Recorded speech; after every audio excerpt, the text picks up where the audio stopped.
হাই বন্ধু বান্ধৱীসকল, আপোনালোকৰ খবৰ ভালনে? এয়া আজি আমাৰ ৰাতিপুৱাৰ খানা চিৰাৰ পোহা বনাই আছোঁ আৰু ইয়াতে আগতীয়াকৈ কাটি ৰাখিছিলোঁ জলকীয়া, পিঁয়াজ। এয়া কেৰাহী গৰম হোৱাৰ পিছত জলকীয়া পিঁয়াজখিনি দি এনেকৈ লৰক ফৰক কৰি আছোঁ। লৰক ফৰক কৰি থাকোঁতে অলপ পিছতে আৰু নৰসিংহৰ কেইখিলামান পাত আনিছোঁ। নৰসিংহৰ পাত কেইখিলামান দি দিম। দেখিবলৈও ভাল লাগে, খাবলৈও সোৱাদ হয়। তাৰপৰা এই নৰসিংহৰ পাত কেইখিলামান দিলোঁ।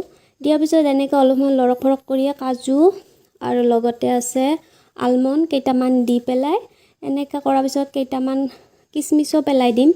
কিচমিচ দিয়াৰ পিছতে আগতীয়াকৈ ধুই ৰখা চিৰা পেলাই দিম।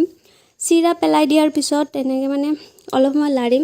চিৰা আগতীয়াকৈ ধুই খাৰিকাত পানী নিহুৰিবৰ কাৰণে ৰাখি দিছিলোঁ। সেইকাৰণে এনেকুৱা এটা হৈছে ভৰভৰা বুলি কয় যিটো আমাৰ ভাষাত, সেই ভৰভৰা হৈছে।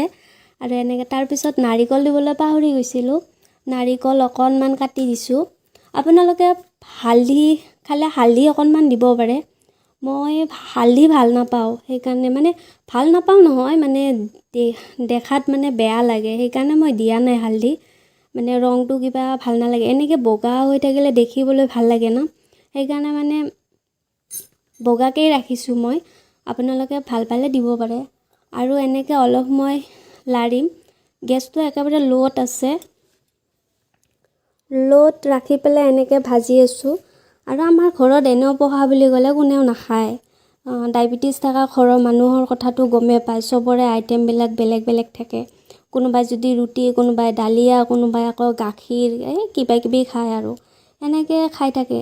গতিকে এয়া আমাৰ পোহা ৰেডিয়ে হ'ল। আৰু আপোনালোকে ভাল পায়নে বাৰু?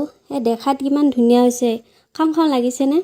এয়া এতিয়া ৰেডি কৰিম। এয়া ৰেডি হ'ল। আগতীয়াকৈ কণী বইল কৰি ৰাখিছিলোঁ দেই, আপোনালোকক দেখুওৱা নহ'ল। এয়া চাওক কেনেকুৱা লাগিছে ক'বচোন।